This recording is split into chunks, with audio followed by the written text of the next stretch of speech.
पाव भाजी है, उपमा है, छोले भटूरे हैं। अब ये सारे जितने भी आइटम है ना, ये हाई ग्लाइसेमिक इंडेक्स फूड्स होते हैं, जिससे बॉडी में ग्लूकोज जल्दी स्पाइक होता है। और जब भी एक्सेस ग्लूकोज कन्वर्ट होता है ना ट्राइग्लिसराइड्स के अंदर, तो दैट व्हाट्स लीड्स टू आपके लिवर के अंदर फैट स्टोर होना, जिसे हम बोलते हैं फैटी लिवर होना, हाई कोलेस्ट्रॉल लेवल्स होना या हाई ट्राइग्लिसराइड्स लेवल्स बढ़ना। इवन इंसुलिन रेजिस्टेंस की प्रॉब्लम भी वहीं से स्टार्ट होती है। According to the Journal of Hepatology, high carb low protein diets are the major source, क्या फिर कह सकते हो आप, basic contributor to insulin resistance and fatty liver even without obesity levels. So remember, fat नहीं, excess carbs are the problem. Overall well balanced diet हमको खानी है, ना कि सिर्फ कार्ब डिपेंडेंट रहना है। और आपकी डाइट कैसी होनी चाहिए, उसके लिए रीड द कैप्शन।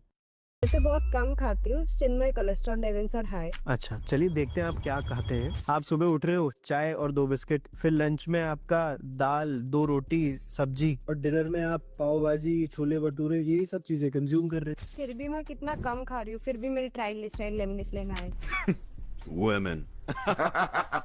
आप कम नहीं खा रहे हो, आप ओवर कार्ब कंज्यूम कर रहे हो। You are not over eating, you are over carbing. अब देखो, आपकी जो डाइट है ना, वो 80 से 90% कार्ब्स है उसके अंदर, यानी राइस है, रोटी है, दलिया है, पोहा है, पाव भाजी है, उपमा है, छोले भटूरे हैं। अब ये सारे जितने भी आइटम है ना, ये हाई ग्लाइसेमिक इंडेक्स फूड्स होते हैं, जिससे बॉडी में ग्लूकोज जल्दी स्पाइक होता है। और जब भी एक्सेस ग्लूकोज कन्वर्ट होता है ना ट्राइग्लिसराइड्स के अंदर, तो दैट व्हाट्स लीड्स टू आपके लिवर के अंदर फैट स्टोर होना, जिसे हम बोलते हैं फैटी लिवर होना, हाई कोलेस्ट्रॉल लेवल्स होना या हाई ट्राइग्लिसराइड्स लेवल्स बढ़ना। इवन इंसुलिन रेजिस्टेंस की प्रॉब्लम भी वहीं से स्टार्ट होती है। According to the Journal of Hepatology, high carb low protein diets are the major source, क्या फिर कह सकते हो आप, basic contributor to insulin resistance and fatty liver even without obesity levels. So remember, fat नहीं, excess carbs are the problem. Overall well balanced diet हमको खानी है, ना कि सिर्फ कार्ब डिपेंडेंट रहना है। और आपकी डाइट कैसी होनी चाहिए, उसके लिए रीड द कैप्शन।